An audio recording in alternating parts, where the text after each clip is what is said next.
আসসালামু আলাইকুম প্রিয় শিক্ষার্থীবৃন্দ, ঘড়ির সময়টা বলছে রাত ঠিক 9টা। শাহিন স্যার হাজির হয়ে গেলাম সাধারণ জ্ঞান ক্লাস নিয়ে। সাধারণ জ্ঞানের আজকে পঞ্চমতম ক্লাস করব ইনশাল্লাহ আমরা। আপনারা যারা শুরু থেকে আছেন জানেন আমরা একটা রুটিন ফলো করে আমরা একটা আপনাদের জন্য ফ্রি কোর্স নিয়ে এসেছি এবং এটা 11 থেকে দশম থেকে 20 গ্রেড পর্যন্ত সকল চাকরির প্রস্তুতির জন্য এবং স্পেশালি এনটিআরসির নিয়োগ পরীক্ষার জন্য ডেডিকেটেড।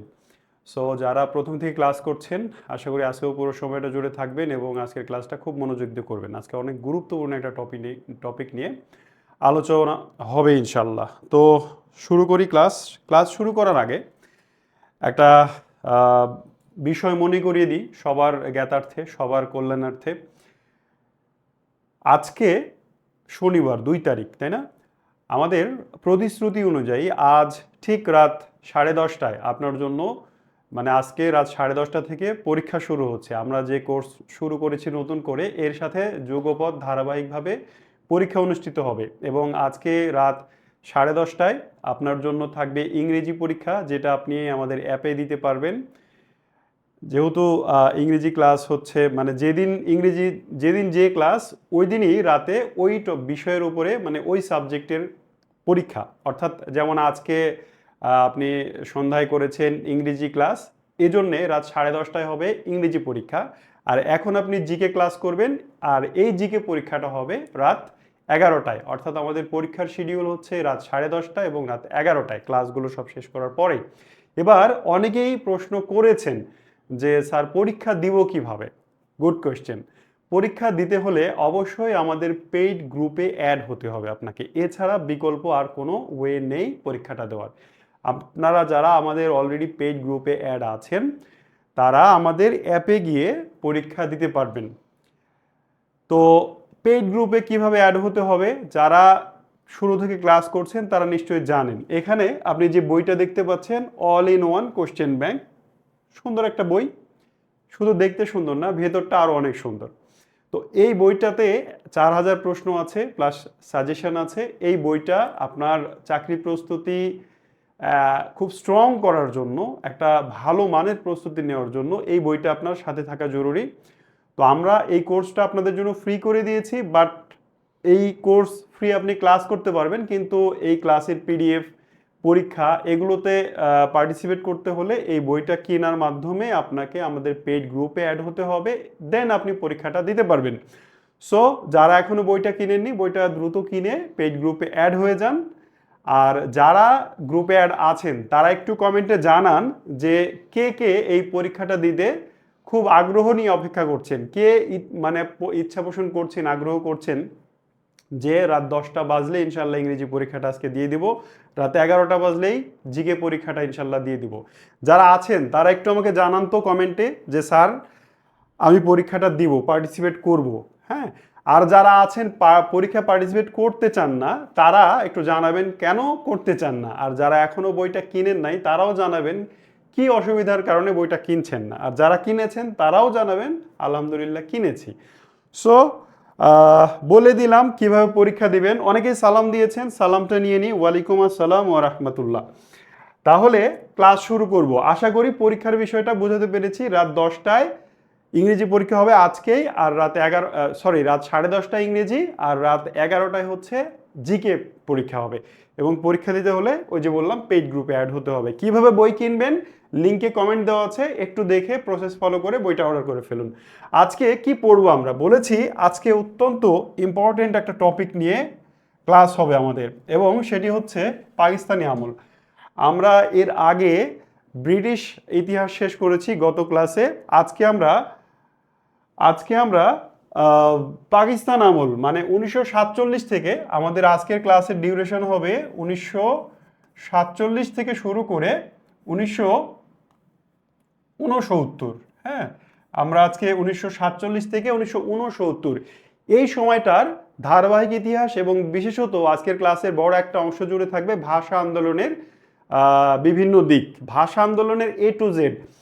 এই মুহূর্তে যারা ক্লাস শুরু করেছেন, যারা ভাবছেন যে দেখি ক্লাস যতক্ষণ ভাল লাগে ততক্ষণ করব, অথবা যতক্ষণ মানে মা খাইতে না ডাকে ততক্ষণ ক্লাস করব, তারপরে ইচ্ছা হইলে অথবা যতক্ষণ ওই পাশ থেকে ফোন না আসে ততক্ষণ ক্লাস করব।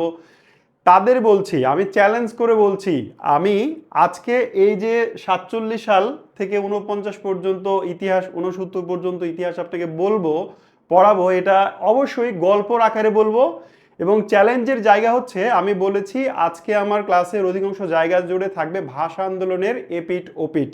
আমি চ্যালেঞ্জ করে বলছি, আপনি এ পর্যন্ত অনলাইন অফলাইন কোথাও ভাষা আন্দোলন নিয়ে এত ডিটেইল ক্লাস করেননি। আজকের ক্লাস করার পরে ভাষা আন্দোলন নিয়ে ইনশাল্লাহ আপনার আর কোনো ডাউট থাকবে না, কোনো তথ্যের অপূর্ণতা বা গ্যাপ থাকবে না।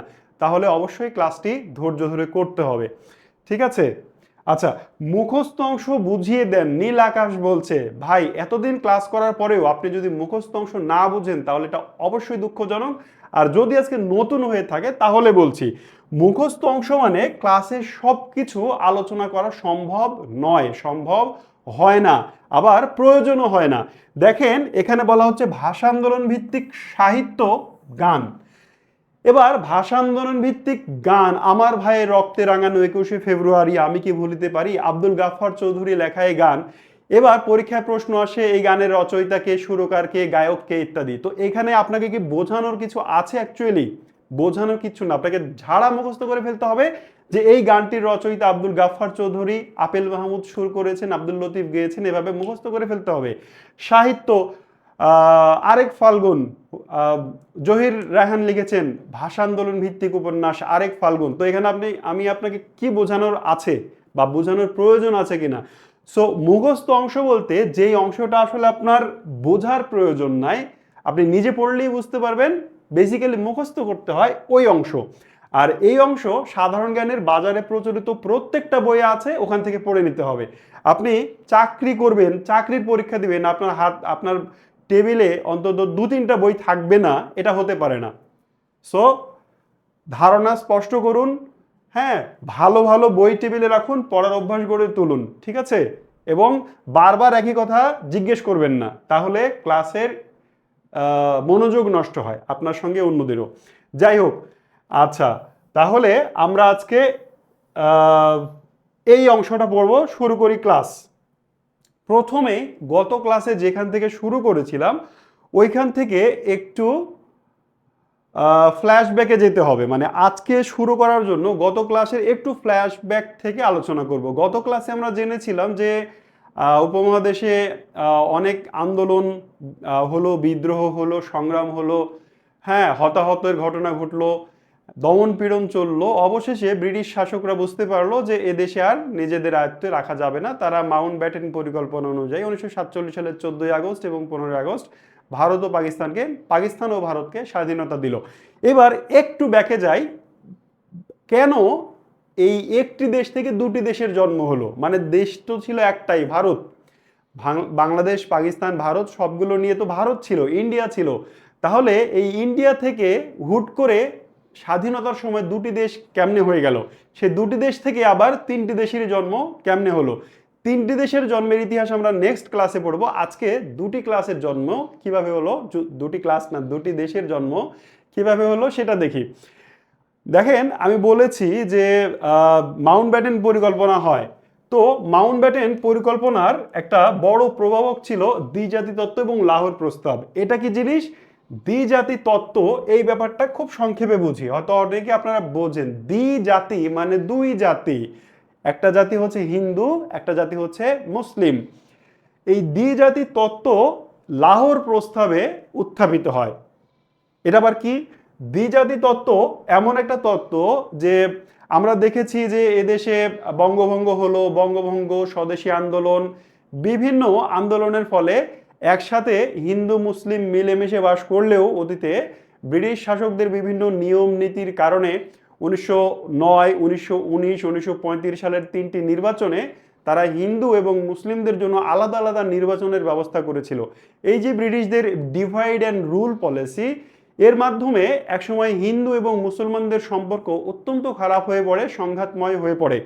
এরই প্রেক্ষিতে কিছু মানুষ, মুসলিম মনীষী, মুসলিম নেতা, যেমন স্যার সৈয়দ আহমদ খান, আমরা আলিগড় আন্দোলনে গত ক্লাসে পড়েছি, তিনি আলিগড় আন্দোলনের প্রবক্তা ছিলেন। তিনি সর্বপ্রথম দ্বিজাতি তত্ত্বের ধারণা নিয়ে আসেন। দ্বিজাতি তত্ত্বটা কি, যে এই দেশে দুটি প্রধান জাতি আছে, একটা হচ্ছে হিন্দু, একটা মুসলিম। এই দুটি জাতির ধর্ম আলাদা, কৃষ্টি, কালচার, ভাষা, হ্যাঁ, উৎসব, রীতিনীতি সবকিছু আলাদা। সো এই দুটি জাতির আলাদা দুটি দেশ হওয়া দরকার, এই ধারণার প্রথম নিয়ে আসেন, এই প্রাথমিক ধারণা দেন স্যার সৈয়দ আহমদ খান। এরপরে দ্বিজাতি তত্ত্বের উপরে কাঠামোগত তত্ত্ব উপস্থাপনা করেন আল্লামা ইকবাল। আল্লামা ইকবাল তিনি একটা বক্তৃতায় আবার ওই একই কথা বলেন যে দুটি জাতির জন্য দুটি দেশ বা দুটি আলাদা অঞ্চল হওয়া জরুরি, আলাদা নির্বাচনী ব্যবস্থা থাকা জরুরি। এবং ফাইনালি এই দ্বিজাতি তত্ত্ব আনুষ্ঠানিক ঘোষণা করেন মোহাম্মদ আলী জিন্নাহ। মোহাম্মদ আলী জিন্নাহ যিনি কায়েদে আজম নামে পরিচিত, এই কায়েদে আজম মোহাম্মদ আলী জিন্নাহ তিনি ছিলেন একজন সম্ভ্রান্ত প্রখ্যাত আইনজীবী ওই সময়। এবং আইনজীবী মানে বুঝতে পারছেন, উকিল, ধূর্ত প্রকৃতির লোক। মোহাম্মদ আলী জিন্নাহ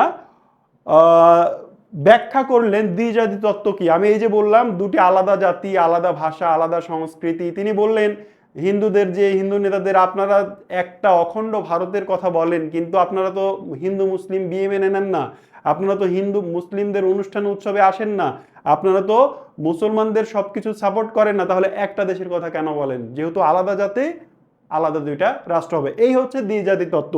এই দ্বিজাতি তত্ত্ব ফাইনালি প্রস্তাব আকারে উত্থাপন করেন শেরে বাংলা একি ফজলুল হক লাহোর প্রস্তাবের মাধ্যমে, যা 1940 সালের 23 মার্চ লাহোরে অনুষ্ঠিত হয়েছিল। ব্যাপারটা কি দাঁড়ালো? ব্যাপারটা দাঁড়ালো দ্বিজাতি তত্ত্ব হচ্ছে হিন্দু মুসলিম আলাদা জাতি, তাই আলাদা প্লাস কি বলে যে আলাদা রাষ্ট্র থাকা প্রয়োজন। এই তত্ত্ব প্রথমে উত্থাপন করলেন স্যার সৈয়দ আহমদ খান, এটার তাত্ত্বিক কাঠামো উপস্থাপন করলেন আল্লামা ইকবাল, এবং ফাইনালি দ্বিজাতি তত্ত্ব ঘোষণা করলেন মোহাম্মদ আলী জিন্নাহ। এই জন্য দ্বিজাতি তত্ত্বের জনক বলা হয়, দ্বিজাতি তত্ত্বের জনক বলা হয় মোহাম্মদ আলী জিন্নাহকে। ঠিক আছে, এই মোহাম্মদ আলী জিন্নাহ এটা ব্যাখ্যা করলেন, আর এটাও ফাইনালি প্রস্তাব আকারে আনুষ্ঠানিকভাবে প্রস্তাব আকারে উপস্থাপিত হলো 1940 সালের 22 এবং 23 মার্চ লাহোরে মুসলিম লীগের সম্মেলন হচ্ছে। এখনো কিন্তু আমাদের দেশে বিভিন্ন দলের সম্মেলন হয়, ওই সম্মেলনে নতুন কমিটি গঠন হয়, ইত্যাদি ইত্যাদি কার্যক্রম হয়। ওইরকম একটা সম্মেলন হয়েছিল 1940 সালের 23 মার্চ লাহোরে। এই অনুষ্ঠানে শেরে বাংলা একে ফজলুল হক লাহোর প্রস্তাব উত্থাপন করেছিলেন, এবং এই দ্বিজাতি তত্ত্বের ভিত্তিতেই 1947 সালের মাউন্টব্যাটেন পরিকল্পনা ঘোষিত হয়েছিল, এবং পাকিস্তান এবং ভারত নামে দুটি আলাদা রাষ্ট্রের জন্ম হয়েছিল। এবার একটু দেখুন পাকিস্তান প্রস্তাব, এই বিষয়টা দেখেন। পাকিস্তান মুসলমানদের জন্য আলাদা একটি পৃথক রাষ্ট্র গঠনের প্রস্তাব করেন আল্লামা ইকবাল। আর এই পাকিস্তান শব্দটি প্রথম ব্যবহার করেন কেমব্রিজ বিশ্ববিদ্যালয়ের ছাত্র চৌধুরী রহমত আলী 1933 সালে। তিনি একটা পুস্তিকা লেখেন, পুস্তিকার নাম হচ্ছে নাও অর নেভার, হয় এখন অথবা কখনোই নয়, নাও অর নেভার। এই পুস্তিকার মাধ্যমে তিনি আসলে পাকিস্তান নামটা প্রথম উত্থাপন করলেন। এরপরে এই ঘটনা আমরা আগেও বলেছি, দ্বিজাতি তত্ত্বের ভিত্তিতে মাউন্টব্যাটেন পরিকল্পনার মাধ্যমে ভারত এবং পাকিস্তান নামে দুটি আলাদা দেশের জন্ম হলো। এইবার পাকিস্তানের প্রথম শাসক কারা ছিলেন সেটা একটু দেখি। পাকিস্তানের প্রথম শাসক কারা ছিলেন একটু খেয়াল করি। পাকিস্তানের প্রথম আর পূর্ব বাংলার প্রথম। পাকিস্তানের জন্মটা কিভাবে কেমন দেখতে হয়েছিল এটা এখানে একটু দেখি। দেখেন এই পুরোটা মিলে ভারত ছিল, এটা নিশ্চয়ই আপনারা জানেন। এই পুরোটা মিলে কি ছিল? ভারত ছিল। এইবার দ্বিজাতি তত্ত্বের ভিত্তিতে এই অংশটা এবং এই অংশটা, এই দুই অংশে মুসলিমরা সংখ্যাগরিষ্ঠ ছিল, এই জন্যে এই দুই অংশ নিয়ে পাকিস্তান গঠিত হলো, আর মাঝখানে থেকে গেল ভারত। এই পাকিস্তান পরবর্তীতে 56 সংবিধানে এটাকে পূর্ব আর এটাকে পশ্চিম পাকিস্তান বলা হয়। এই দুটি অংশের মধ্যে কেবল শুধু ধর্ম ছাড়া, সবাই ইসলাম ধর্মের অনুসারী, এছাড়া আর কোনো মিল ছিল না। না ভাষায় মিল ছিল, না কালচারে মিল ছিল, না খাওয়া দাওয়ার অভ্যাসে মিল ছিল, না বিবাহের উৎসবের অনুষ্ঠানে মিল ছিল, কিচ্ছু মিল ছিল না, শুধু ধর্মে মিল ছিল। এই ধর্মের ভিত্তিতে দুটি আলাদা রাষ্ট্র হলো। এবার দেখেন পূর্ব পাকিস্তানের প্রথম প্রশাসন এইটা, আর পশ্চিম পাকিস্তানের প্রশাসন বা পাকিস্তানের সেন্ট্রাল প্রশাসন এটা ছিল। পাকিস্তানের প্রথম গভর্নর কে ছিলেন কায়েদ আজম মোহাম্মদ আলী জিন্নাহ। আপনাকে জিজ্ঞেস করবে পাকিস্তানের প্রথম গভর্নর জেনারেল কে ছিলেন?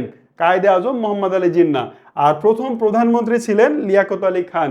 পূর্ব পাকিস্তানের প্রথম মুখ্যমন্ত্রী ছিলেন, পূর্ব পাকিস্তান ছিল একটি প্রদেশ, পাকিস্তানের একটি প্রদেশ ছিল পূর্ব পাকিস্তান বা বর্তমান বাংলাদেশ। প্রদেশের যিনি মন্ত্রিসভার প্রধান তাকে বলা হয় মুখ্যমন্ত্রী। যেমন এখন কলকাতায় আছে, পশ্চিমবঙ্গে আছে মুখ্যমন্ত্রী, রাজ্যসভার তাদের মুখ্যমন্ত্রী। ঠিক একইভাবে আমাদের মুখ্যমন্ত্রী ছিলেন খাজা নাজিমুদ্দিন, আর এই অঞ্চলের গভর্নর ছিলেন চার্লস ব্রেন। হ্যাঁ, এইবার আমি একটু একটু এই জায়গাটাতে একটু সময় দেব, 1 মিনিট। মোহাম্মদ আলী জিন্নাহ কেন উঠে পড়ে লেগেছিলেন ভারত ভেঙে পাকিস্তানকে আলাদা করার জন্য? আপনার কি মনে হয় তিনি কি মুসলমানদের প্রতি অত্যন্ত দয়ালু হয়ে অত্যন্ত স্বার্থ মানে মুসলমানদের স্বার্থ রক্ষায় খুব চিন্তিত হয়ে কাজ করেছেন? মোহাম্মদ আলী জিন্নাহ কেন একটি দেশকে দুটি ভাগে বিভক্ত করে ফেললেন? এর কারণটা কি? এটি হয়তো আপনি কখনোই ফিল করেননি। এর কারণ হচ্ছে, ধরেন এটা একটা দেশ, এখানে একজন প্রাইম মিনিস্টার বা প্রধানমন্ত্রী বা প্রেসিডেন্ট হইতে পারবে। একটা দেশে প্রধানমন্ত্রী কয়জন হইতে পারে? একজনই হইতে পারে, তাই না? এট এ টাইম একজনই হইতে পারে। তো দেশটাকে যদি ভাগ করে দুইটা করা হয় তাহলে তো আমিও এখানকার প্রধানমন্ত্রী বা প্রেসিডেন্ট হওয়ার একটা সম্ভাবনা থাকে, আমি যেহেতু বড় নেতা। দেখেন ভারতে ওই সময় দুইটা বড় দল, একটা হচ্ছে কংগ্রেস আর একটা হচ্ছে মুসলিম লীগ। এবার ভারত স্বাধীন হলে কংগ্রেস সবচেয়ে বড় দল, কংগ্রেসই ভারত শাসন করবে, এটা একেবারে অকাট্য সত্য। এখন মোহাম্মদ আলী জিন্নাহ, ওই যে বললাম খুব ধূর্ত লোক ছিল, আইনজীবী ছিল, মোহাম্মদ আলী জিন্নাহ চিন্তা করলো যে যদি ভারত একটাই রাষ্ট্র হয় তাহলে তো আমি এ জন্মে ওই দেশের মানে ভারতের শাসনে আসতে পারবো না, শাসন ক্ষমতা নিতে পারবো না। সো ভারত যদি ভেঙে দুইটা করা যায়, নতুন আরেকটা দেশ করা মানে, নতুন আরেকটা অফিস করা মানে অফিসের বস আমি। এই চিন্তা থেকেই তিনি পাকিস্তানকে ভারতকে দুই ভাগে ভাগ করেছিলেন। এর মধ্যে মুসলমানের স্বার্থ চিন্তা, মুসলমানদের এগিয়ে নেওয়া, এগুলো ছিল শুধু ভাওতাবাজি মাত্র, ঠিক আছে, আর কিছু ছিল না। এখন একটা কথা বলি, আজকে থেকে পরের ক্লাস, আজকের ক্লাস আর এর পরের ক্লাস, এই দুইটা ক্লাসে আপনার মধ্যে মানসিক দ্বন্দ্ব সংঘাত তৈরি হবে। আমাকে কখনো পছন্দ করবেন, কখনো আমাকে পছন্দ করবেন না। এর কারণ হচ্ছে আপনি কোনো না কোনো রাজনৈতিক দলের পায়রবি করেন, কোনো না কোনো রাজনৈতিক দলের তাগুতি করেন, কোনো না কোনো রাজনৈতিক দল অনুসরণ করেন, ফলো করেন। এই জন্যে কখনো শাহিন স্যারের কথা ভালো লাগবে, আবার কখনো খুবই খারাপ লাগবে। সো রিকোয়েস্ট, আপনি যে কোনো দল যে কোনো মত করতে পারেন, তাতে কোনো সমস্যা নাই, বাট আপনি যখন ক্লাস করতে এসেছেন, আপনি যখন শিখতে এসেছেন, তখন আপনাকে এই দলের চাদরটা খুলে রেখে, পাশে সাইডে খুলে রেখে ক্লাসটা করতে হবে। তাছাড়া আপনি ক্লাসে কিচ্ছু শিখতে পারবেন না, আপনার বিরক্ত লাগবে আবার খুশিও লাগবে। যখন আপনার পক্ষে কথা যাবে তখন আপনার খুব ভালো লাগবে, আবার আপনার বিপক্ষে কথা গেলে আপনার খুব খারাপ লাগবে। সো রিকোয়েস্ট, আজকের এবং পরের এই দুটা ক্লাসে অবশ্যই নিজের রাজনৈতিক মতাদর্শের চাদরকে খুলে পাশে রাখবেন, তারপরে সায়েন্সের ক্লাসটা করবেন। আমি একেবারে নিরপেক্ষ চুলচেরা বিশ্লেষণমূলক ইতিহাস আপনার সামনে তুলে ধরবো ইনশাআল্লাহ। সো এটা মাথায় রাখবেন। তাহলে মোহাম্মদ আলী জিন্নাহ তাহলে রাষ্ট্র ভাগ করে ফেললেন, দেশের প্রথম কি হলেন? গভর্নর জেনারেল হলেন, পাকিস্তান হয়ে গেল। এবার আমাদের মানে একেবারেই আলোচনার প্রাণে চলে আসি, ভাষা আন্দোলন। ভাষা আন্দোলন, ভাষা আন্দোলন এই জায়গাতে খুব কেয়ারফুলি খেয়াল করতে হবে। আমি শুরুতে আপনাকে বলেছি যে আপনি অফলাইন অনলাইন কোথাও ভাষা আন্দোলন নিয়ে এত ডিটেল ক্লাস দেখেননি। আজকের এই ক্লাস করার পরে ভাষা আন্দোলন নিয়ে আপনার আর কোনো প্রশ্ন থাকবে না বলেই আশা করি। দেখেন, ভাষা আন্দোলন বলতে আমরা শুধুই একটা সাল বুঝি। ভাষা আন্দোলন বললেই আমাদের মাথায় 1952 ছাড়া কিচ্ছু আসে না। যাদের মাথায় ভাষা আন্দোলন বললে 52 ছাড়া কিছু আসে না, তারা মাথাকে মনে মনে ধুয়ে ফেলেন। ভাষা আন্দোলন মানে 52 সাল নয়, ভাষা আন্দোলন মানে 1947 থেকে 56, এই পুরো সময়টা হচ্ছে ভাষা আন্দোলনের সময়। তবে হ্যাঁ, 52 সালে সবচেয়ে মানে চরম ঘটনাটা ঘটেছিল, ওটাকে আমরা ক্লাইম্যাক্স বলতে পারি। দেখেন, আমাদের ভাষা আন্দোলন শুরু হলো এখানে 1947 সালে। শুরু হয়ে এটা একসময় 1952 সালে ক্লাইম্যাক্সে পৌঁছালো, তারপরে আবার এটা এসে শেষ হলো 1956-তে।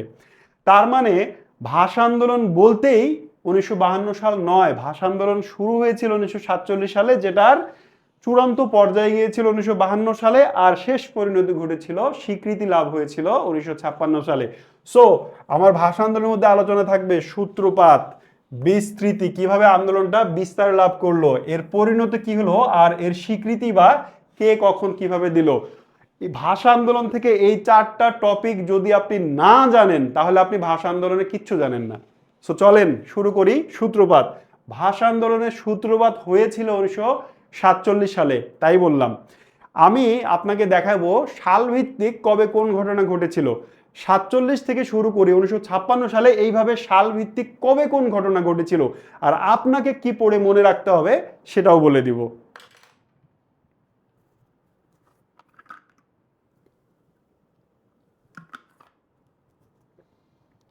শাহিনুল ইসলাম বলছেন যে স্যার চমৎকার বলেছেন, ক্লাসে এসে কেউ রাজনীতি খুঁজলে তার দ্বারা কিছু সম্ভব নয়।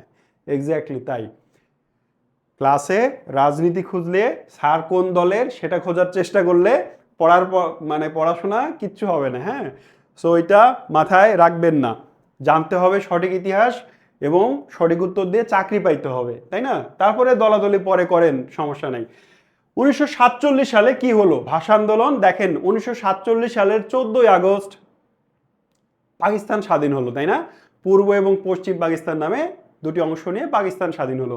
এখানে দেখেন তো মাসটা আমি লিখে রেখেছি জুলাই। কেমন হলো ব্যাপারটা? 1947 সালের জুলাই তারপরে আগস্ট, তাই না? আগস্টে তো 14ই আগস্ট পাকিস্তান স্বাধীন হলো। তো পাকিস্তান স্বাধীন হওয়ার আগে জুলাই মাসে কেন ভাষা আন্দোলনের কথা আসতেছে? দেখি, জুলাই মাসে আলিগড় বিশ্ববিদ্যালয়ের vice chancellor doctor Ziauddin Ahmed এবং চৌধুরী খালিকুজ্জামান, এই দুইজন মানুষ উর্দুকে পাকিস্তানের রাষ্ট্রভাষা করার প্রস্তাব করেন প্রথম। খেয়াল করি, পাকিস্তানের জন্ম তখনও হয়নি, পাকিস্তান গঠনের প্রক্রিয়া চলছে, লাহোর প্রস্তাব উত্থাপিত হয়েছে, তারপরে মাউন্টব্যাটেন পরিকল্পনা নিয়ে কাজ হচ্ছে, সবাই জেনে গেছে যে সামনে দুটি দেশের জন্ম হতে যাচ্ছে, তার মধ্যে একটি হচ্ছে পাকিস্তান, মুসলমানদের নিয়ে পাকিস্তান রাষ্ট্র গঠন হবে। এবার পাকিস্তান রাষ্ট্র গঠন হবে, হওয়ার পরে তার ভাষা কি হবে, তার প্রশাসন কেমন হবে, তার সংবিধান কেমন হবে, এ নিয়ে কিন্তু আলোচনা, জল্পনা কল্পনা শুরু হয়ে গিয়েছিল। এই সময়ে দুজন মানুষ, একজনের নাম হচ্ছে জিয়াউদ্দিন আহমেদ, তিনি আলিগড় বিশ্ববিদ্যালয়ের ভিসি ছিলেন, আর রাজনীতিবিদ ছিলেন খালিকুজ্জামান, মুসলিম লীগের নেতা। তারা বলল ঠিক আছে পাকিস্তান হোক, কিন্তু পাকিস্তানের ভাষা অবশ্যই কিন্তু উর্দু হতে হবে।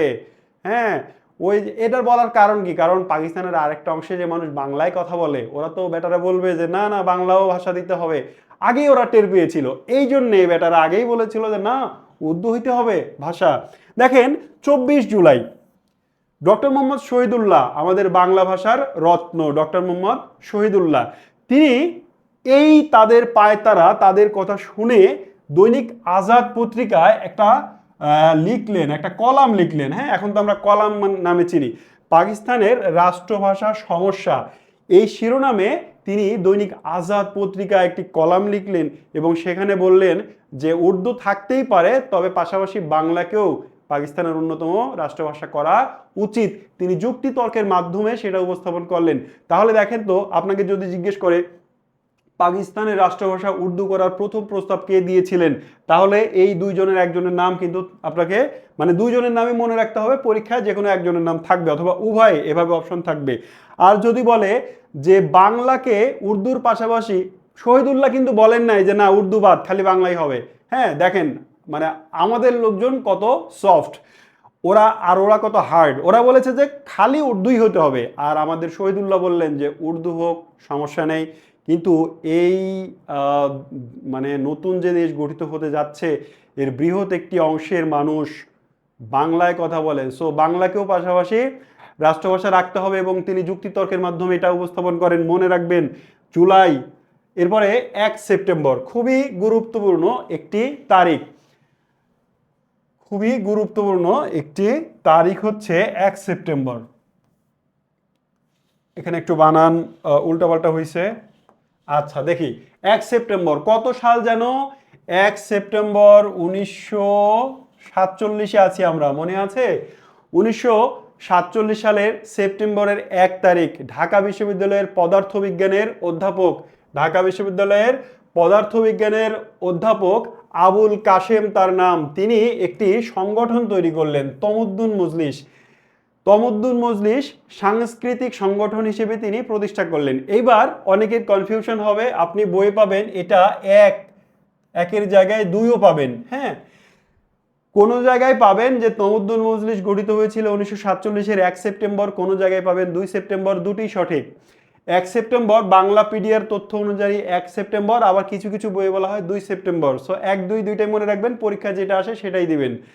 এবার তমুদ্দুন মজলিস কি সেটা বলি। আগেই বলেছি এটা একটা সাংস্কৃতিক সংগঠন, এটা অত্যন্ত ইম্পর্টেন্ট। এতবার পরীক্ষা এসছে তমুদ্দুন মজলিস সম্পর্কে। তমুদ্দুন মজলিসের ইতিহাসটাকে বলি। ওই যে বললাম অধ্যাপক আবুল কাশেম, তিনি ঢাকা বিশ্ববিদ্যালয়ের পদার্থবিজ্ঞানের অধ্যাপক, তিনি একটি সংগঠন তৈরি করলেন যার নাম তমুদ্দুন মজলিস, এবং এটার উদ্দেশ্য ছিল কালচারাল মানে বিষয়গুলো প্র্যাকটিস করা, লেখা, হ্যাঁ, গান লেখা, কবিতা লেখা, সাহিত্য নিয়ে কাজ করা, কালচারাল নিয়ে বিষয় নিয়ে তাদের কাজ ছিল। কিন্তু অচিরেই এটি ভাষা আন্দোলনের একটি সংগঠনে বা ভাষা আন্দোলনের প্রথম সংগঠনে পরিণত হলো। ঠিক আছে, এর উদ্দেশ্য কিন্তু ভাষা আন্দোলন করা ছিল না, কিন্তু ওই সময় সিচুয়েশনটা এমন হয়ে গিয়েছিল যে ভাষা আন্দোলনে কনভার্ট হয়ে গেল। আচ্ছা, আমি এখনো দেখতে পাচ্ছি 1 এবং 2 নিয়ে আপনারা মানে মানে কমেন্ট করছেন। ভাই, একটা জিনিস সহজে বুঝতে হবে, আমি ব্যাখ্যা দিয়েছি যে 1 কেন 2 কেন, দুইটাই সঠিক। এরপরেও না বুঝলে আরো পড়তে হবে আপনাকে। আচ্ছা দেখেন, 15 সেপ্টেম্বর তমুদ্দুন মজলিস ওই যে গঠিত হলো, তমুদ্দুন মজলিসের পক্ষ থেকে একটা পুস্তিকা বের করা হলো, পাকিস্তানের রাষ্ট্রভাষা বাংলা না উর্দু এ বিষয়ে একটি কলাম, একটি পুস্তিকা, কলাম না ঠিক পুস্তিকা লেখা হলো। এর লেখক ছিলেন অধ্যাপক আবুল কাশেম, আবুল মনসুর আহমদ এবং কাজী মোতাহের হোসেন, বাংলার 3জন স্বনামধন্য বুদ্ধিজীবী। হ্যাঁ, এই 3জন মানুষ 15 সেপ্টেম্বর তমুদ্দুন মজলিসের পক্ষ থেকে একটি পুস্তিকা প্রকাশিত হলো। সেখানে তারা লিখলেন পাকিস্তানের রাষ্ট্রভাষা বাংলা না উর্দু। এটা কয় তারিখ ছিল, আমি কিন্তু তারিখ অনুযায়ী যাচ্ছি। এরপরে দেখেন 1 অক্টোবর 1947 সালের 1 অক্টোবর প্রথমবারের মতো ভাষা আন্দোলনের জন্য ডেডিকেটেড একটা সংগঠন গঠিত হলো, রাষ্ট্রভাষা সংগ্রাম পরিষদ। এটা নিয়ে ব্যাপক আরো বিস্তারিত জানার আছে, যেটা পরে আসবে। হ্যাঁ, তাহলে এটা কবে গঠিত হলো? 1947 সালের 1 অক্টোবর রাষ্ট্রভাষা সংগ্রাম পরিষদ নামে প্রথম ভাষা আন্দোলনের জন্য ডেডিকেটেড একটি সংগঠন প্রতিষ্ঠিত হলো, এবং এর আহ্বায়ক ছিলেন নুরুল হক ভূঁইয়া। এটা আবার আসবে, সো আবার পড়াবো। এরপরে 47, 48, 47-এ যে কয়টা তারিখ বললাম, এই কয়টা তারিখ অবশ্যই আপনাকে মনে রাখতে হবে ঘটনা সহ।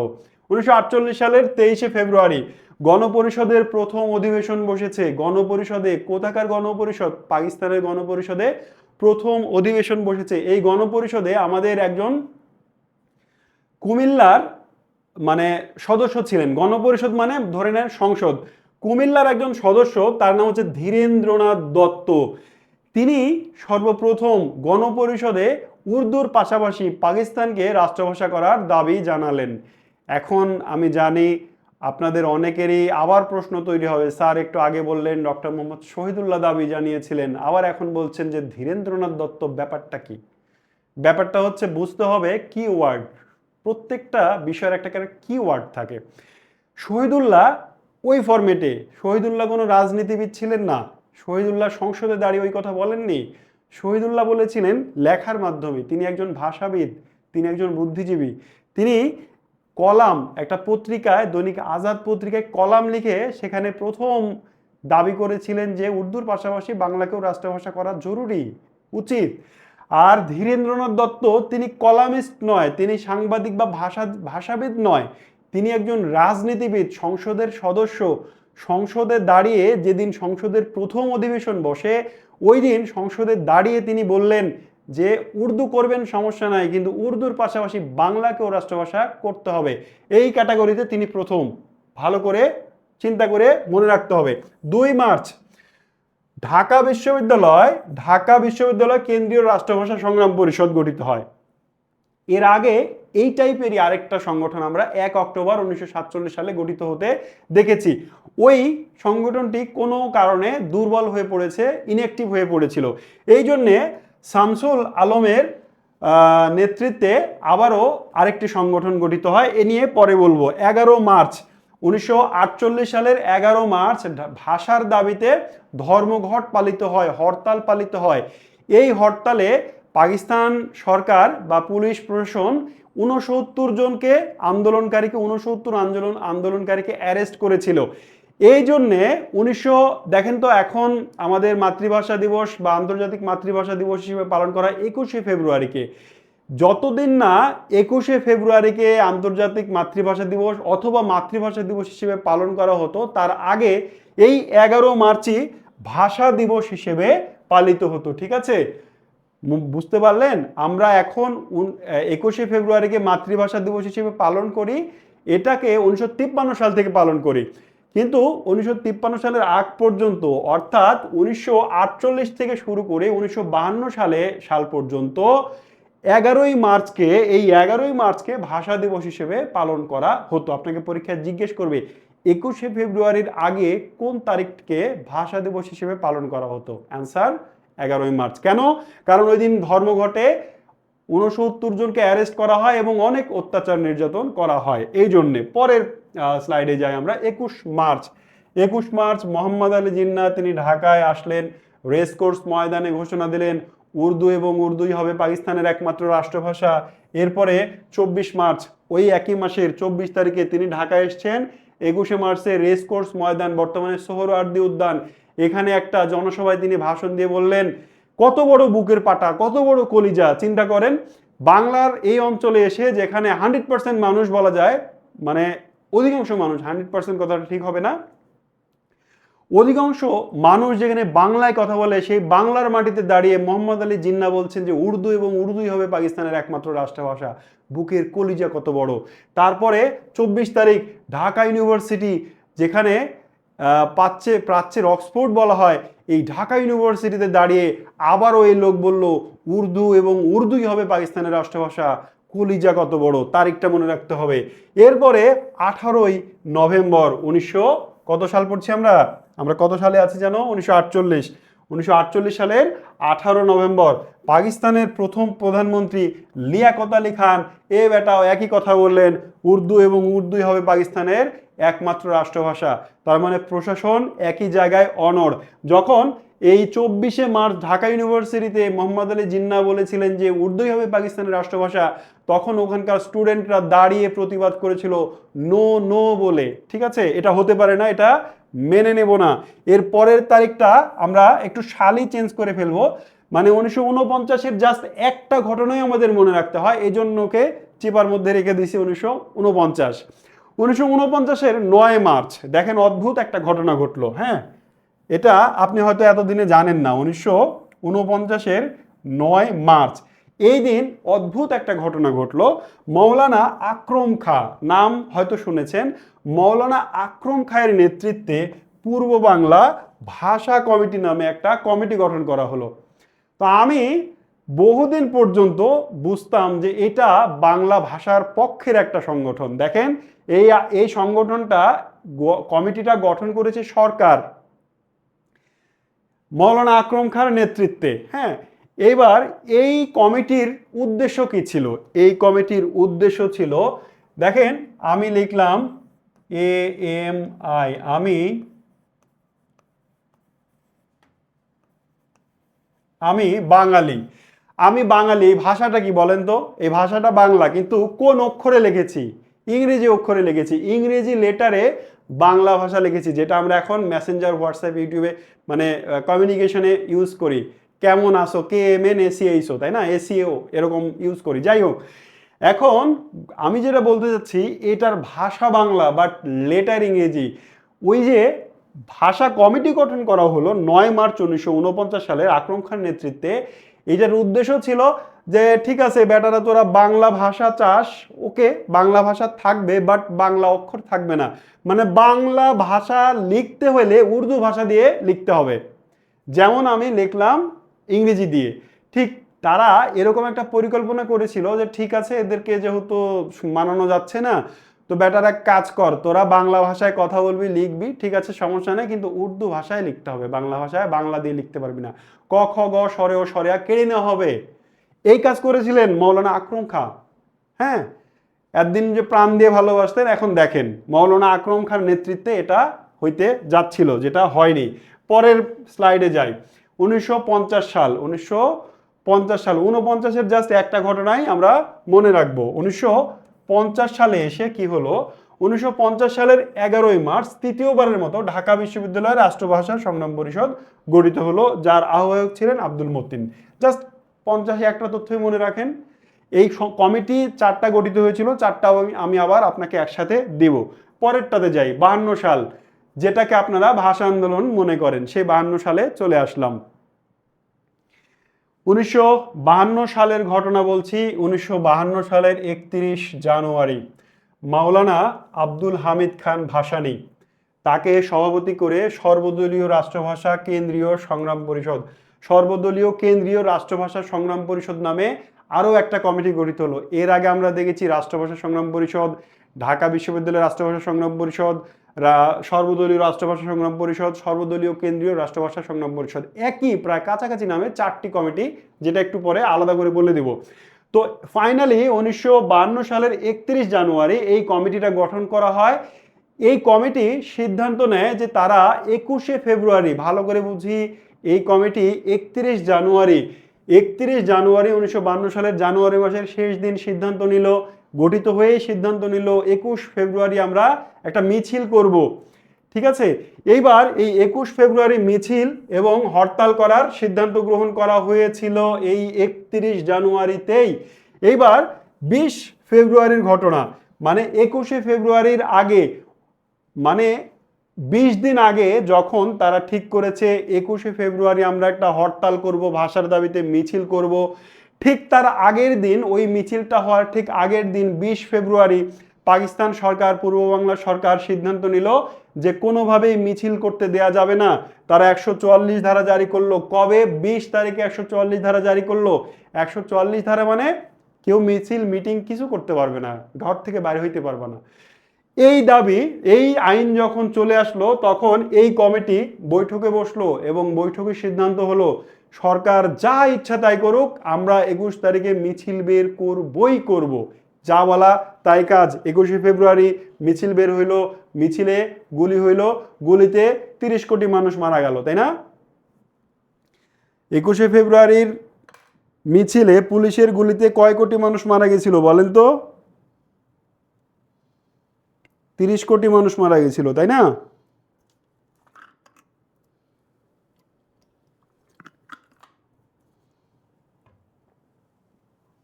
না, 30 কোটি না, 8 জন মারা গেছিল। হ্যাঁ, 1952 সালের ভাষা আন্দোলনে 21শে ফেব্রুয়ারি যে গুলি চলেছিল, তাতে সর্বসাকুল্যে 8 জন মানুষ মারা গেছিলেন, কোটি কোটি না, শত শতও না। এবার আমরা আরেকটা তথ্য দেখি। শহীদদের স্মরণে ওই দিনই রাজশাহী কলেজ মুসলিম হোস্টেলে শহীদ মিনার নির্মিত হয়। শহীদ মিনার নিয়ে আলাদা একটা পেজে আমি আলোচনা করব, আলাদা মানে একটা স্লাইডে। সো এখানে কথা বলছি না, জাস্ট এটা দেখে রাখেন যে 31 জানুয়ারি গঠিত হলো কমিটি। তারা সিদ্ধান্ত নিয়েছিল 21শে ফেব্রুয়ারি একটা মিছিল করবে। তার আগের দিনে সরকার কারফিউ জারি করলো, তারা কারফিউ ভাঙলো, গুলি চললো এবং 8 জন মারা গেল। আর ওই দিনই রাজশাহী কলেজ মুসলিম ছাত্রাবাসে একটা শহীদ মিনার তৈরি করা হলো, যাকে ওই রাতে আবার ভেঙেও দেওয়া হয়েছিল পুলিশের দ্বারা। এবার দেখেন, আমি আপনাকে বারবার বলছিলাম যে কমিটি গঠিত হয়, এই 4টা কমিটি অবশ্যই মনে রাখতে হবে। দেখেন, রাষ্ট্রভাষা সংগ্রাম পরিষদ গঠিত হয়েছিল 1 অক্টোবর 1947 সালে, আহ্বায়ক ছিলেন নুরুল হক ভূঁইয়া।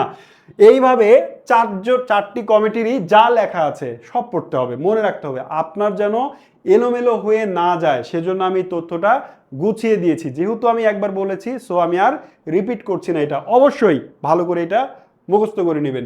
পরে 1953, আমরা 1952 সাল দেখলাম, 1953 সাল ভাষা আন্দোলন শেষ হয়ে যায়নি।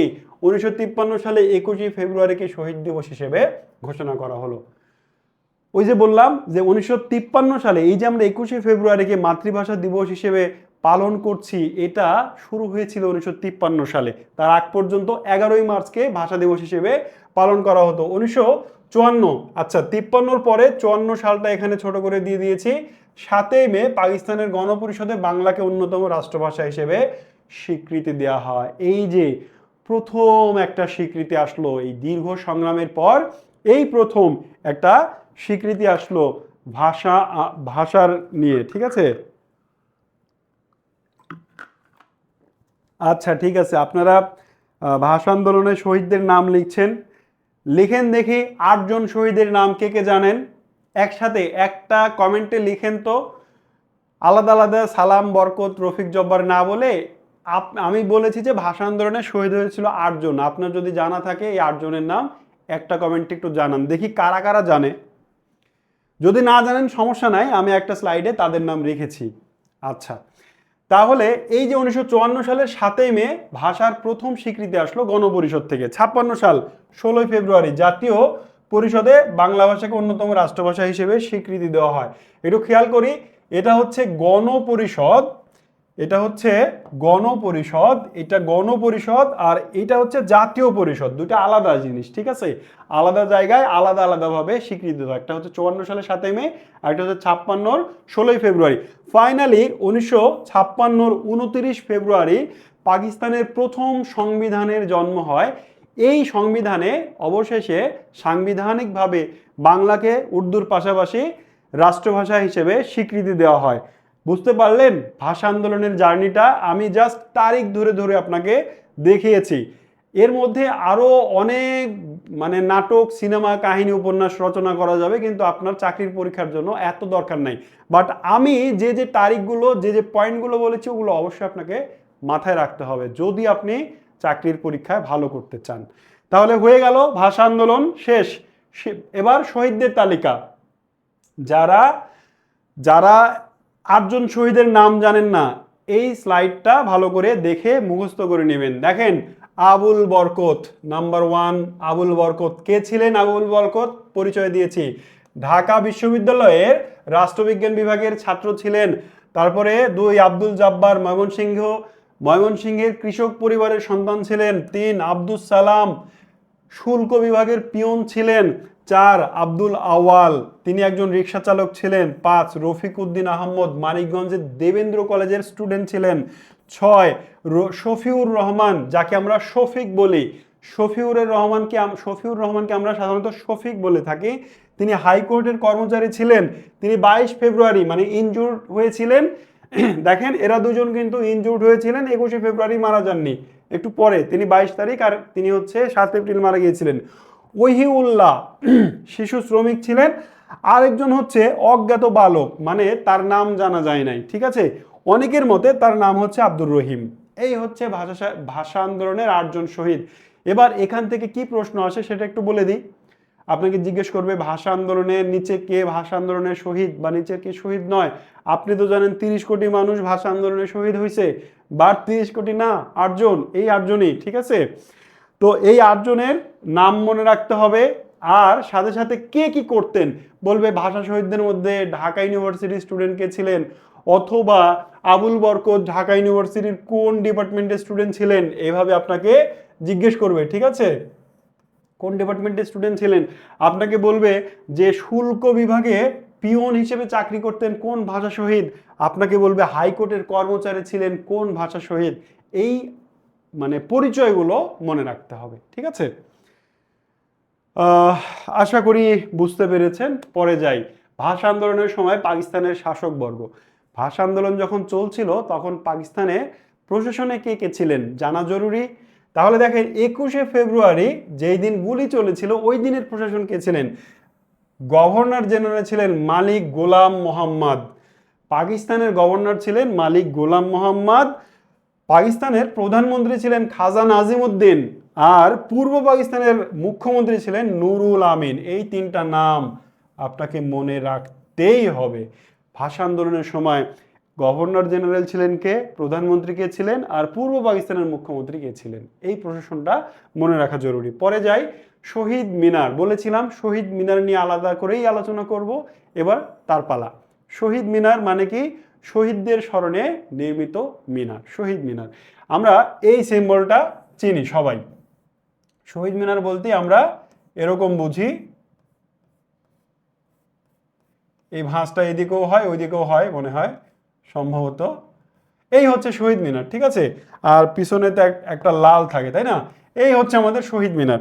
এখন আমাদের সকল শহীদ মিনারই এরকমই ছিল না দেখতে। ভালো করে খেয়াল করি, স্লাইডে যা লেখা আছে থাক, ওটা পরে পড়ে নিন, আমি মুখে বলি এটাই শোনেন, মনে থাকবে। আমরা এর আগে দেখলাম যে 1952 সালের 21শে ফেব্রুয়ারি যখন পুলিশ মিছিলে গুলি চালালো, ওই দিনই রাতে 22 ফেব্রুয়ারি রাতে রাজশাহী কলেজের মুসলিম হোস্টেল এখনও আছে, এই হোস্টেলের সামনে ইট এবং কাদা দিয়ে স্টুডেন্টরা শহীদ মিনার নির্মাণ করে। এই শহীদ মিনার ওই রাতেই বা পরের দিন সকালে পুলিশ এসে ভেঙে দেয়। তো যৌক্তিকভাবে যদি আপনাকে প্রশ্ন করে ভাষা শহীদদের স্মরণে নির্মিত প্রথম শহীদ মিনার কোনটি অথবা কোথায় প্রথম শহীদ মিনার নির্মিত হয়েছিল, তাহলে অ্যান্সার হওয়া উচিত ছিল রাজশাহী। কিন্তু অত্যন্ত পরিতাপের বিষয়, রাজশাহী মানে ঢাকা না হওয়ায়, রাজশাহী যেহেতু ঢাকা নয়, রাজশাহী যেহেতু বাংলাদেশের রাজধানী নয়, এই জন্যে স্বার্থপর প্রশাসন, স্বার্থপর ইতিহাসবিদগণ রাজশাহীকে সেই স্বীকৃতি সবাই দেয়নি। আমরা বই পুস্তকে যখন পড়তে যাই, যখন বিসিএস সহ অন্যান্য চাকরির পরীক্ষায় প্রশ্ন আসে, তখন রাজশাহীকে অ্যাভয়েড করে প্রশ্নটা করা হয়। সো যদি অপশনে রাজশাহী থাকে তাহলে আপনি রাজশাহী দিবেন, আর যদি না থাকে তাহলে ব্যাপারটা কি দাঁড়াবে সেটা একটু দেখি। ভাষা শহীদদের স্মরণে প্রথম শহীদ মিনার নির্মিত হয় রাজশাহী কলেজে, সেটা একটু আগে বললাম। পরে কেন্দ্রীয় শহীদ মিনার বলতে আমরা যা বুঝি, এই শহীদ মিনারটা 1952 সালের 23শে ফেব্রুয়ারি ঢাকা মেডিকেল কলেজের সামনে নির্মিত হয়েছিল। ঢাকা মেডিকেল কলেজের সামনে কি হয়েছিল? নির্মিত হয়েছিল। এবং এই শহীদ মিনার উদ্বোধন করেছিলেন শহীদ শফিউর রহমানের পিতা মাওলানা মাহবুবুল আলম বা মাহবুবুর রহমান, এরকম নাম, মাহবুবুর রহমান, শফিউরের বাবা। ওই যে যারা শহীদ হলেন তার মধ্যে একজন শফিক বা শফিউর ছিলেন না, তার বাবা 52 সালের 23শে ফেব্রুয়ারির এই শহীদ মিনারটা উদ্বোধন করলেন। তার মানে এটা কিন্তু 21, 22, 23 দুদিন পরের ঘটনা। এরপর পুলিশ 24 তারিখে, পুলিশ 24 ফেব্রুয়ারি এই শহীদ মিনারটি ভেঙে দিল। এরপরে 1957 সালে মূল নকশায় কিছুটা পরিবর্তন নিয়ে আসা হলো এবং এই শহীদ মিনারের নকশাকার বা ডিজাইনে ছিলেন হামিদুর রহমান। তার পরিকল্পনায়, তার নকশায় কেন্দ্রীয় শহীদ মিনার নির্মাণ করা হলো, যেটি উদ্বোধন করলেন আবুল বরকতের মা হাসিনা বেগম। ঠিক আছে, হাসিনা বেগম উদ্বোধন করলেন। এখানে কনফিউজড হবেন না, আপনাকে বলবে যে প্রথম শহীদ মিনার কে উদ্বোধন করেন। খেয়াল করবেন, এই যে 23 তারিখ যে শহীদ মিনারটা বানানো হয়েছিল, ওইটা উদ্বোধন করেছিলেন শফিউরের বাবা মাহবুবুর রহমান, মাওলানা মাহবুবুর রহমান। আর 57 সালে ওই একই স্থানে যে শহীদ মিনারটা বানানো হলো, ওইটার উদ্বোধন করেছিলেন কার মা? আবুল বরকতের মা হাসিনা বেগম। কনফিউজড হবেন না, ভালো করে মনে রাখবেন। পরের স্লাইডে যাই। আন্তর্জাতিক মাতৃভাষার স্বীকৃতি। ভাষা আন্দোলন শেষ হয়ে যায়নি, আমি বলেছি ভাষা আন্দোলনের A to Z আপনাকে বলবো। আন্তর্জাতিক স্বীকৃতি সালটা 1999 সাল। জাতিসংঘের শিক্ষা বিজ্ঞান বিষয়ক একটি সংস্থা আছে যার নাম হচ্ছে UNESCO, United Nations Organization of United Nations Educational Scientific and Cultural Organization, যাকে সংক্ষেপে আমরা বলি ইউনেস্কো। এই ইউনেস্কোর 30তম ভালো করে মনে রাখতে হবে। আপনাকে কোনো কোনো বই বলবে 31 বা 29তম, ফেলে দিবেন। যত জায়গায় পাবেন যে ইউনেস্কো তার কততম সম্মেলনে 21শে ফেব্রুয়ারিকে আন্তর্জাতিক মাতৃভাষা দিবস হিসেবে স্বীকৃতি দেয়, যেই বইয়ে পাবেন 29তম অধিবেশন, সেই বইয়ের ওই পাতাটা ছেড়ে ফেলে দিবেন, ওখানে লিখবেন 30তম। ঠিক আছে, এটাই সঠিক। তাহলে ইউনেস্কো 1999 সালে তার 1999 সালের 17 নভেম্বর তার 30তম অধিবেশন বা মিটিংয়ে সিদ্ধান্ত নিল যে এই 21শে ফেব্রুয়ারি যেহেতু বাঙালিরা একমাত্র জাতি যারা ভাষার জন্য প্রাণ দিয়েছে, তাদের সম্মানার্থে সারা বিশ্বের মানুষ, সারা বিশ্বের জাতিসংঘের যত সদস্য সবাই নিজ নিজ মাতৃভাষা দিবস হিসেবে পালন করবে, নট বাংলা। 21শে ফেব্রুয়ারিকে আন্তর্জাতিক মাতৃভাষা দিবস হিসেবে আমরা বাংলাদেশে বাংলা ভাষার জন্য পালন করি, ব্রিটেনে কিন্তু ইংরেজি ভাষার জন্য পালন করা হয়, জার্মানিতে জার্মান ভাষার জন্য পালন করা হয়। মাতৃভাষা মানে যার মায়ের ভাষা যেটা, সেই ভাষা দিবস হিসেবে সে পালন করবে। তো পরের বছর অর্থাৎ 2000 সালে প্রথমবারের মতো বিশ্বের 188টি দেশ আন্তর্জাতিক মাতৃভাষা দিবস হিসেবে 21শে ফেব্রুয়ারিকে পালন করে। একটু রিপিট করি আপনার সুবিধার্থে। ব্যাপারটা হচ্ছে 1952 সালের 21শে ফেব্রুয়ারি যে ঘটনা ঘটে গেল, এরপরে বহুদিন চলে গেছে, বাংলাদেশ স্বাধীন হয়েছে। সালটা 1999, জাতিসংঘের একটি অঙ্গ সংস্থা ইউনেস্কো। এই ইউনেস্কো 1999 সালের 17ই নভেম্বর একটা মিটিংয়ে বসেছে, যার মিটিংয়ের সিরিয়াল নাম্বার 30। এই 30তম মিটিংয়ে তারা একটা সিদ্ধান্ত নিল যে 21শে ফেব্রুয়ারি বাংলাদেশের মাতৃভাষা দিবস। এই দিনটাকে, এটার জন্য অবশ্য অ্যাপ্লিকেশন করা হয়েছিল, এই দিনটাকে সারা বিশ্বের জাতিসংঘের সকল সদস্য নিজেদের মাতৃভাষা দিবস হিসেবে পালন করবে। তো এই সিদ্ধান্তটা নেওয়া হলো কখন যেন? নভেম্বরে। সেই বছর কি আর মাতৃভাষা দিবস পালন করা সম্ভব? সম্ভব না, কারণ এটা তো 21শে ফেব্রুয়ারিতে হবে। পরের বছর 2000 সালে জাতিসংঘের সদস্যভুক্ত 188টি দেশ প্রথমবারের মতো 21শে ফেব্রুয়ারিকে আন্তর্জাতিক মাতৃভাষা দিবস হিসেবে পালন করলো।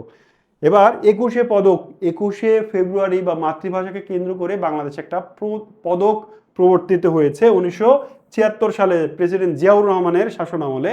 এই 21শে পদক বাংলাদেশের দ্বিতীয় সর্বোচ্চ বেসামরিক পদক বা সম্মাননা। বাংলাদেশের সবচেয়ে বড় বা প্রথম বেসামরিক সম্মাননা হচ্ছে স্বাধীনতা পদক, আর দ্বিতীয় সম্মাননা হচ্ছে 21শে পদক, যেটা 21শে ফেব্রুয়ারি ভাষা দিবস বা মাতৃভাষা দিবসের স্মরণার্থে, শহীদদের স্মরণার্থেই এই পুরস্কারটা প্রবর্তন করা হয়েছিল। এবং ভাষা, সাহিত্য, সমাজ বিভিন্ন ক্ষেত্রে অবদানের জন্য এই পুরস্কারটা এখনো প্রতি বছরই দেয়া হয়। এই হচ্ছে ভাষা আন্দোলন। ভাষা আন্দোলন শেষ। বলেন, ভাষা আন্দোলন শুনতে, ভাষা আন্দোলন পড়তে, জানতে কেমন লাগলো?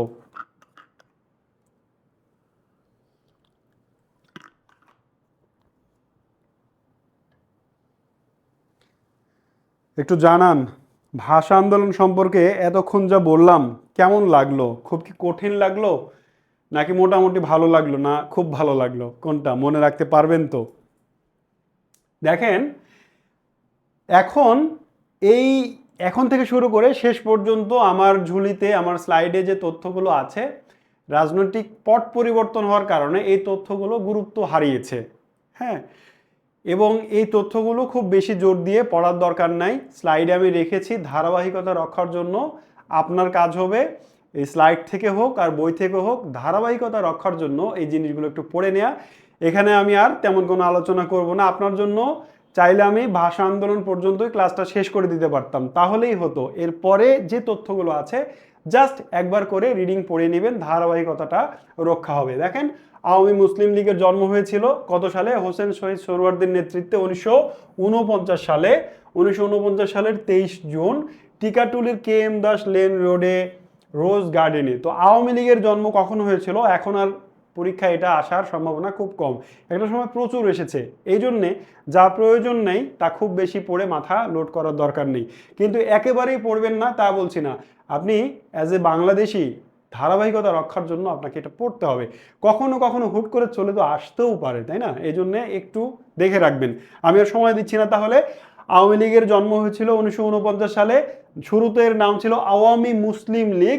এই মুসলিম শব্দটা 1955 সালে এই দলের নাম থেকে বাদ দেওয়া হয়, কারণ যখন আওয়ামী মুসলিম লীগ শব্দটা দলের নামে থাকছে তখন শুনতে মনে হতো যে এটা শুধুই মুসলমানদের জন্য একটি রাজনৈতিক দল। এখানে হিন্দু মুসলিম ধর্ম নির্বিশেষে সবাই যেন এই প্ল্যাটফর্মে একত্রিত হতে পারে, এই জন্যেই 1955 সালে এখান থেকে মুসলিম শব্দটি বাদ দিয়ে দেওয়া হয়েছিল। আওয়ামী মুসলিম লীগ প্রতিষ্ঠিত হওয়ার সময় এই মানুষগুলো প্রতিষ্ঠিত করেছিলেন, দায়িত্বে ছিলেন। সভাপতি ছিলেন মাওলানা আব্দুল হামিদ খান ভাসানী, সহসভাপতি ছিলেন আতাউর রহমান খান, সাধারণ সম্পাদক শামসুল আলম, শেখ মুজিবুর রহমান এবং খন্দকার মোস্তাক, তারা দুজন ছিলেন যুগ্ম সম্পাদক। এরপরে আমি জাস্ট একবার একটু রিডিং দিয়ে যাই আপনাদের জন্য। যুক্তফ্রন্ট নির্বাচন, এটা একটু গুরুত্ব দিয়ে পড়বেন, মানে এই চ্যাপ্টার অংশের মধ্যে যুক্তফ্রন্ট নির্বাচনটা একটু ভালো করে দেখে রাখবেন, কারণ এটা ডিরেক্ট মানে ওই দলের সঙ্গে যুক্ত না। যুক্তফ্রন্ট গঠিত হয়েছিল 1953 সালে, আর যুক্তফ্রন্টের নির্বাচনটা হয়েছিল 1954 সালে। মানে চারটি দল, কি কি চারটি দল? আওয়ামী মুসলিম লীগ, নিজামে ইসলাম, কৃষক প্রজা পার্টি এবং গণতন্ত্রী বাম দল বা বামপন্থী দল, যাদের নেতা ছিলেন এরা। এই চারটি দল মিলে 1953 সালের 4 ডিসেম্বর যুক্তফ্রন্ট গঠিত হয়েছিল এবং 1954 সালের 8 থেকে 12 মার্চের মধ্যে নির্বাচন অনুষ্ঠিত হয়েছিল। এই নির্বাচনে যুক্তফ্রন্ট 21 দফা ভিত্তিক ইশতেহার ঘোষণা করেছিল, যার মধ্যে অন্যতম ছিল বাংলাকে রাষ্ট্রভাষা হিসেবে স্বীকৃতি মানে প্রতিষ্ঠিত করা। তখনও কিন্তু দেখেন 54-র কথা বলছি, আর বাংলা সাংবিধানিকভাবে রাষ্ট্রভাষা হিসেবে স্বীকৃতি পেয়েছিল 56-তে। এই জন্যে এদের নির্বাচনের ইশতেহার ছিল বাংলা ভাষাকে, এই যে বাংলাকে রাষ্ট্রভাষা হিসেবে প্রতিষ্ঠিত করা। তাদের মার্কা ছিল নৌকা, আর মুসলিম লীগের মার্কা ছিল হ্যারিকেন। মোট আসন ছিল 309টি, যার মধ্যে মুসলিম লীগ শুধু 9টি আর 223টি পেয়েছিল যুক্তফ্রন্ট। মন্ত্রিসভা গঠিত হয়েছিল একে ফজলুল হকের নেতৃত্বে। আর আরও যে তথ্যগুলো আছে, জাস্ট এটা 54 দিন কার্যকর ছিল, 54 দিন টিকে ছিল। এই সংসদে মারামারি করে স্পিকারকে মাথায় বাড়ি মেরে মেরে ফেলছিল, বুঝছেন, এত সভ্য ছিল তারা। স্পিকার শাহেদ আলী সংসদে 2 দল মারামারি লাগছে, এখনো বাংলাদেশের সংসদে কিন্তু ঝগড়া হয়। তো চেয়ারগুলো এখন আর তোলা যায় না, তখন চেয়ার ছিল পোর্টেবল, তোলা যাইতো। গন্ডগোল ফ্যাসাদ করতে করতে, ঝগড়া করতে করতে বিরোধী দল আর সরকার দল মারামারি লাগছে এবং চেয়ার দিয়ে মাথায় বাড়ি মেরে স্পিকারকেই মেরে ফেলছে। শাহেদ আলী ছিলেন স্পিকার। এই কারণে 54 দিনের মাথায় এই যুক্তফ্রন্ট সরকারকে ভেঙে দেওয়া হয়। ঠিক আছে। আচ্ছা, পাকিস্তানের প্রথম শাসনতন্ত্র মানে সংবিধান কখন হলো সেটাই জাস্ট এটা আমি একবার বলেছি, তাই এখানে সময় দিচ্ছি না। কাকমারি সম্মেলন সম্পর্কে একটু বলি। কাকমারি সম্মেলন খুবই গুরুত্বপূর্ণ আপনার পরীক্ষার জন্য। 1957 সালের 7 থেকে 9 ফেব্রুয়ারি সিরাজগঞ্জের সন্তোষ নামক জায়গায় মাওলানা আব্দুল হামিদ খানের সভাপতিত্বে কাকমারি সম্মেলন অনুষ্ঠিত হয়েছিল। এই কাকমারি সম্মেলনটা মূলত স্বায়ত্ত শাসনের দাবিতে হয়েছিল। ঠিক আছে। এই কাকমারি সম্মেলনে মাওলানা ভাসানী বলেছিলেন যে আমাদের দাবি না মানলে আসসালামু আলাইকুম বলবো, মানে তোমাদের থেকে আলাদা হয়ে যাব। আচ্ছা, সামরিক শাসন 1958 সাল, একটু এক নজর দেখে রাখবেন। পাকিস্তানে প্রথম সামরিক শাসন জারি করেন ইস্কান্দার মির্জা 1958 সালে। ইস্কান্দার মির্জা ছিলেন পাকিস্তানের প্রথম প্রেসিডেন্ট এবং সর্বশেষ গভর্নর জেনারেল। আপনাকে জানেন ইস্কান্দার মির্জা কে? একটা চমৎকার অবাক করা তথ্য দিয়ে, হয়তো অনেকেই জানেন না। মীর জাফরের নাম শুনেছেন আপনারা কেউ? নিশ্চয়ই শুনেছেন। সিরাজউদ্দৌলার যুদ্ধের সময় যে বেইমানি করেছিল, ওই মীর জাফরের বংশধর হচ্ছেন ইস্কান্দার মির্জা। বিশ্বাস না হলে একটু গুগল করে দেখবেন। ঠিক আছে। ইস্কান্দার মির্জা হচ্ছেন মীর জাফরের বংশধর, যিনি পাকিস্তানের প্রথম প্রেসিডেন্ট ছিলেন। এই পাকিস্তানের প্রথম প্রেসিডেন্ট 1958 সালে পাকিস্তানের প্রথমবারের মতো সংবিধান হওয়ার মাত্র 2 বছরের মাথায় সংবিধান বাতিল করে সামরিক শাসন জারি করেন। এরপরে তিনি এই সামরিক শাসন জারি করার পরে আইয়ুব খানকে সামরিক প্রশাসক নিয়োগ করেন। আইয়ুব খান ক্ষমতায় এসে মাত্র 20 দিনের মাথায় একে আবার লন্ডনে তাড়াই দিছিল, বুঝছেন, নির্বাসনে দিছিল, এবং এখানেই এই লন্ডনে তিনি মারা যান। এই হচ্ছে ইস্কান্দার মির্জার সামরিক শাসন। মৌলিক গণতন্ত্র আইয়ুব খান প্রতিষ্ঠিত করেছিলেন। মৌলিক গণতন্ত্রটা কি সেটা খালি বলি, বাকিগুলো পড়ে নিন। মৌলিক গণতন্ত্র হচ্ছে এখন যেমন শিক্ষিত অশিক্ষিত মূর্খ সবাই ভোট দিয়ে আমরা নির্বাচন হইলে ভোট দিতে পারি, ইভেন মরা মানুষও তো ভোট দিতে পারি আমরা, তাই না? আমরা কিছুদিন আগে বিগত কয়েকটা নির্বাচনে দেখেছি কারো দাদা দাদি মারা গেছে, সেও আবার ভোট দিতে এসেছে, ভোট দিয়ে গেছে সেন্টার এসে। কি অবাক করা বিষয়। তো আইয়ুব খান চিন্তা করলেন যে যেহেতু মূর্খরা গণতন্ত্র বুঝে না, যেহেতু অশিক্ষিতরা গণতন্ত্র বুঝে না, কাকে শাসক নির্বাচন করতে হবে বুঝে না, সো ওদের দ্বারা সরকার নির্বাচিত হবে না। মূর্খ সাধারণ জনগণ তারা কি করবে? ইউনিয়ন পরিষদের চেয়ারম্যানকে ভোট দিয়ে নির্বাচন করবে, আর ইউনিয়ন পরিষদের চেয়ারম্যানগণ এমপিদের ভোট দিয়ে নির্বাচন করবে। এই হচ্ছে মৌলিক গণতন্ত্র আইয়ুব খানের, যেটা 1959 সালে হয়েছিল। পরের টপিক হচ্ছে শিক্ষা আন্দোলন। 52 সালে শিক্ষা আন্দোলন হয়েছিল। শরীফ কমিশন, শরীফ শিক্ষা কমিশন মানে রিপোর্ট দিয়েছিল যে শিক্ষা ফ্রিতে পাওয়ার কোনো বিষয় না, শিক্ষার জন্য টাকা খরচ করতে হবে। এর বিরুদ্ধে আন্দোলন হয়েছিল 1962 সালে। পাক ভারত যুদ্ধ হয়েছিল 1965 সালে। এই যুদ্ধে সিমলা চুক্তির মাধ্যমে, এই যুদ্ধের তাসখান চুক্তির মাধ্যমে এই যুদ্ধের সমাপ্তি হয়েছিল। এই পাক ভারত যুদ্ধটা জাস্ট এক নজর এখান থেকে দেখে নেবেন। তারপরে হচ্ছে 6 দফা দাবি, এই 6 দফা দাবি সম্পর্কে পরীক্ষায় আর আসবে না, তবে একটা চমকপ্রদ তথ্য বলি, হয়তো অনেকে জানেন হয়তো অনেকে জানেন না। 6 দফা দাবি, এই 6 দফা দাবি বিখ্যাত। আওয়ামী লীগ সরকারের সময় মুখে ফেনা তুলে দেওয়া হতো যে 6 দফা দাবি আমাদের মুক্তির আন্দোলন, বাঁচার সনদ ইত্যাদি ইত্যাদি।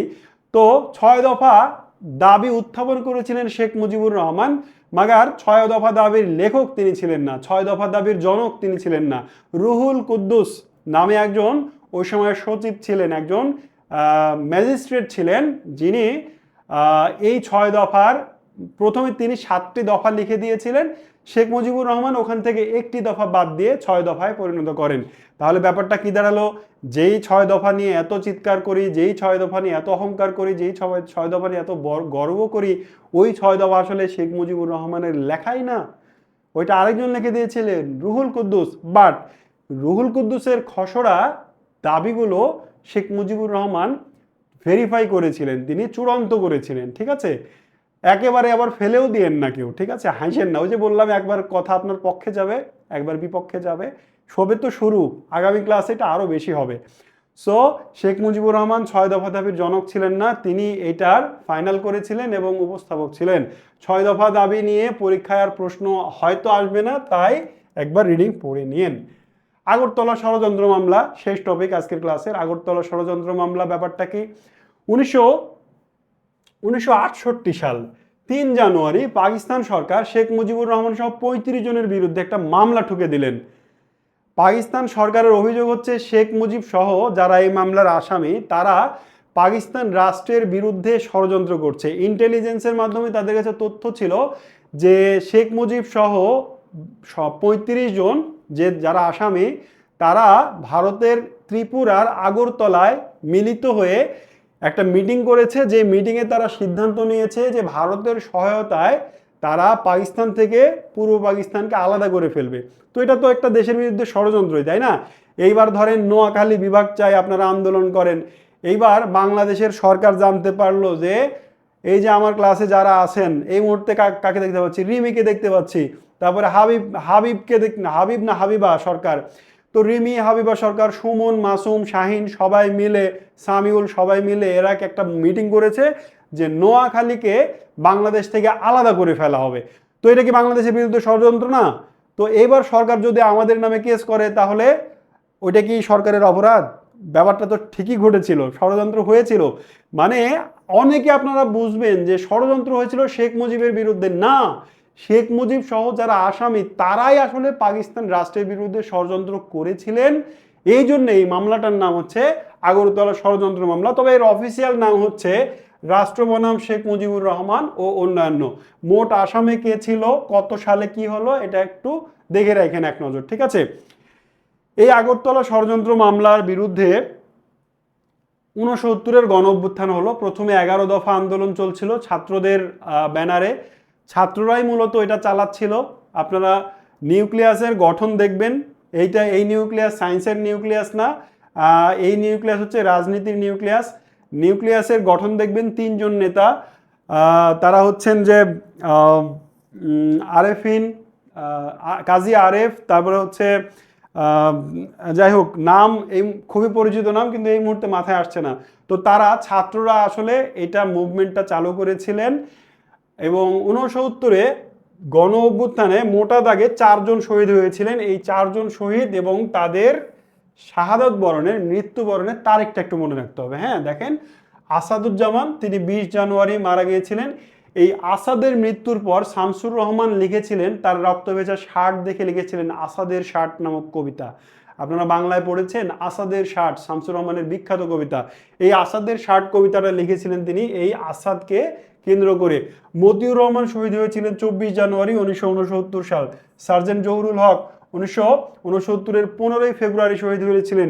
রাজশাহী বিশ্ববিদ্যালয়ের অধ্যাপক ডক্টর শামসুজ্জোহা তিনি 18 ফেব্রুয়ারি 1969 সালে পুলিশের গুলিতে নিহত হয়েছিলেন। এই সকল কিছুর প্রেক্ষিতে 21 ফেব্রুয়ারি আগরতলা ষড়যন্ত্র মামলা প্রত্যাহার করা হয়। 22 ফেব্রুয়ারি শেখ মুজিব সহ মামলার আসামিদের খালাস দেওয়া হয়। আর 23 ফেব্রুয়ারি, দেখেন 23 ফেব্রুয়ারি 1969 রেসকোর্স ময়দানে শেখ মুজিবুর রহমানকে ওই সময়ের ছাত্রনেতা তোফায়েল আহমেদ বঙ্গবন্ধু উপাধি ঘোষণা করেন। এই হচ্ছে আমার আজকের ক্লাসের ইতিহাস, সংক্ষিপ্ত ইতিহাস কিন্তু বিস্তারিত। আজকের ক্লাস শেষ করব। সবাই একটু জানাবেন যে আজকের ক্লাস কেমন লাগলো। ক্লাসগুলো এভাবেই চান নাকি গতানুগতিক মানে জাস্ট দাগিয়ে দিয়ে পড়িয়ে যায় এভাবে চান, সব কিছু জানাবেন। আর পরিশেষে বলি, আর একটু পরে এখন মোটামুটি 10টা 10 বাজে, 10:30টায় আপনাদের জন্য প্রথম পরীক্ষা অপেক্ষা করছে।